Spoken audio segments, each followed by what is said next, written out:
All right, welcome back. This is the second video. We're going to talk about the second culture area group, and that is the Western Gulf culture area. Okay, and they comprise of two Native American tribes, right?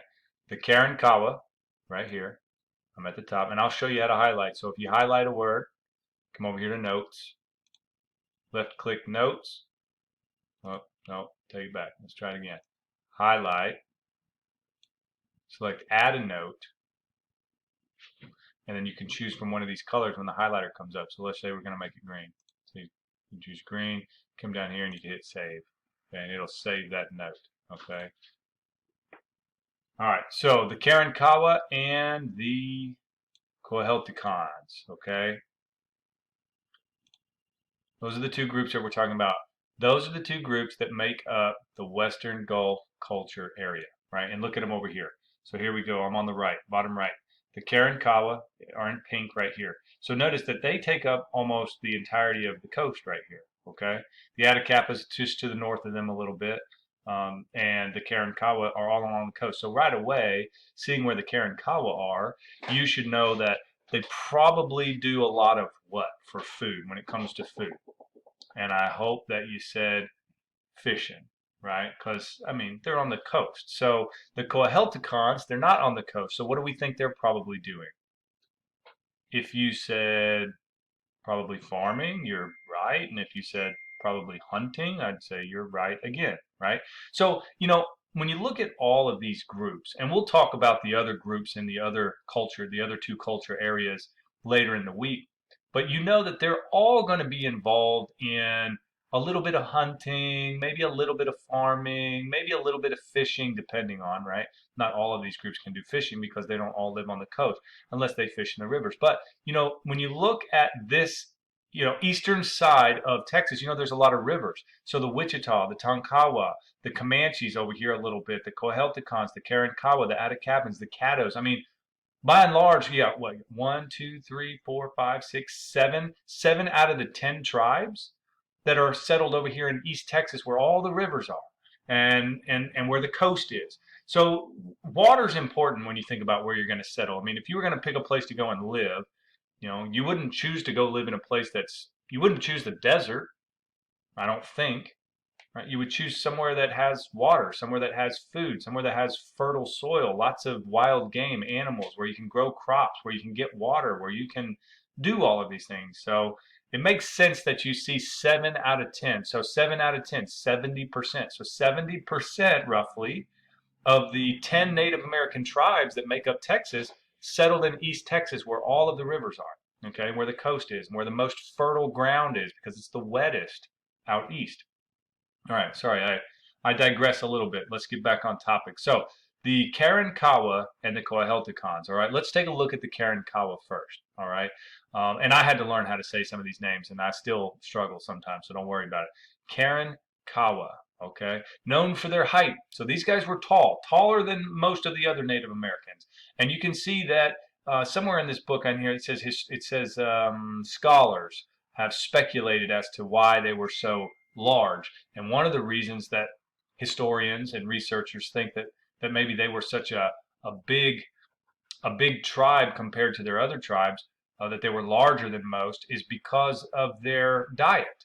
And when you look at what they ate, I mean, knowing that they lived over here on the coast, look, they fished, they hunted sea turtles, they collected shellfish, they had eggs, they hunted deer. So they had a very varied diet, an extremely varied diet. They didn't just eat buffalo, they didn't just eat potatoes or corn or squash or berries, right? They had a bunch of different food they could choose from. And of course, when you eat good, when you eat healthy, your body grows, it responds, right? It's like going to school and reading. We're exercising this muscle up here. Okay, so they were nomads. Who knows what a nomad is?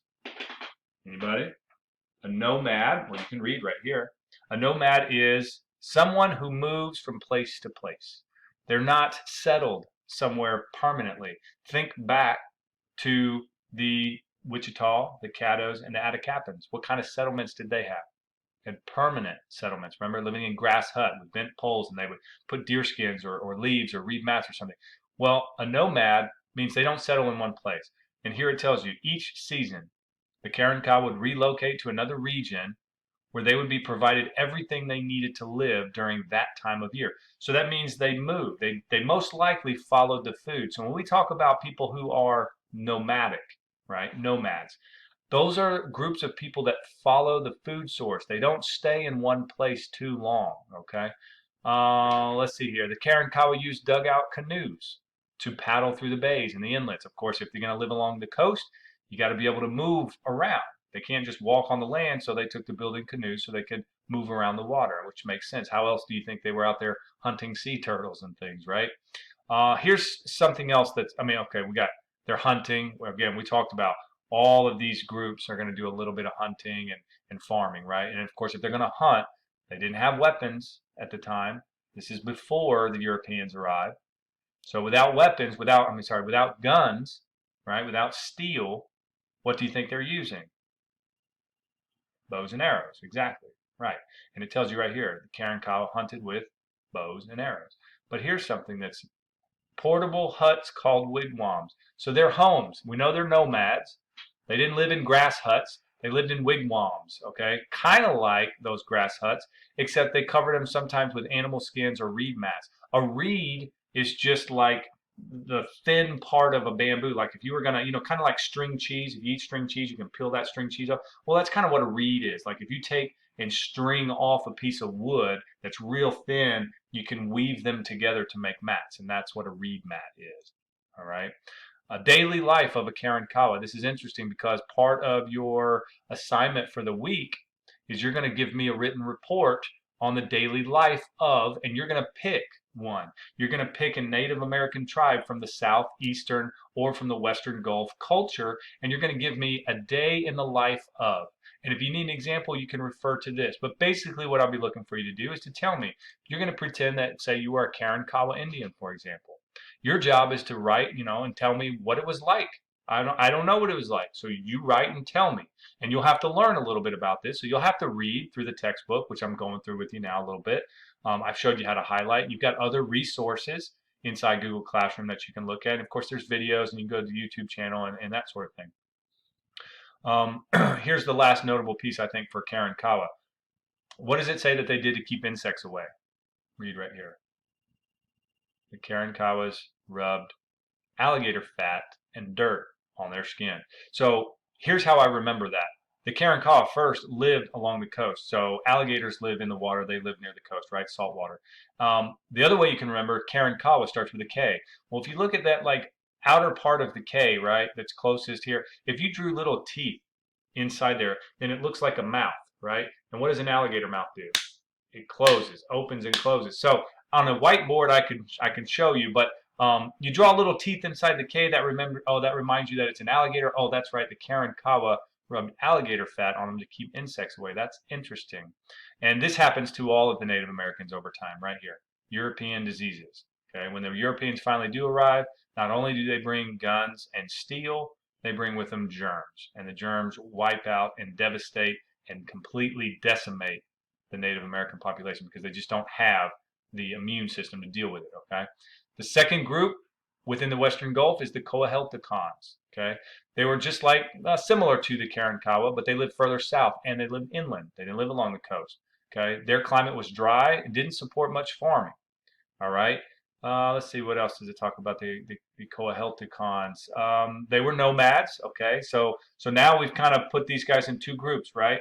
The southeastern culture area group, they were mostly living in permanent homes and farming, whereas right now we can see in the Western Gulf, the Karankawa and the Coahuiletcans, they were nomadic, okay, and they fished and they farmed a little bit, but they had portable homes, okay, similar to teepees, but not teepees. When we get into the Great Plains, we'll talk about teepees. They placed their animal skins over bent branches, very similar to what the Karankawa did, right?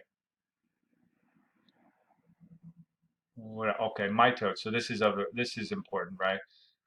So Coahuiltecans worked hard to survive, it says, but they also made time for fun. We always got to make time for fun. You guys work hard, you do homework, you work throughout the day, and then you got to have some of your, you got to have some time for yourself. Well, the Coahuiltecans did the same thing for them, okay, for themselves. It says they would gather for large feasts and dancing, basically like a large party, a get together, all night celebrations to celebrate things like major events. Maybe somebody was becoming a man or a woman. Maybe somebody was getting married, a religious ceremony. Maybe they were victorious in battle. But they would hold what they call mitotes, or at least what the Spanish later called a mitote. All right, and these were celebrated victory, religious. They were all of these things rolled into one, but they were giant. Think of them like a giant get together. Okay, but look again. Same thing. What is the end result, unfortunately, for a lot of the Native Americans? Many of them died from European diseases, and we'll learn that as we move through the explorers and we talk about the first Europeans to come to the New World and the impact they had on Native Americans. So, wrapping up, we just finished the Western Gulf group. We talked about the Karankawa and the Coahuiletcans. We talked about where they lived right here, okay, which corresponds to pretty much it corresponds to the coastal plains, the wettest regions. And later on in the week, we'll get into the other two culture area groups. So that'll wrap up our Western Gulf.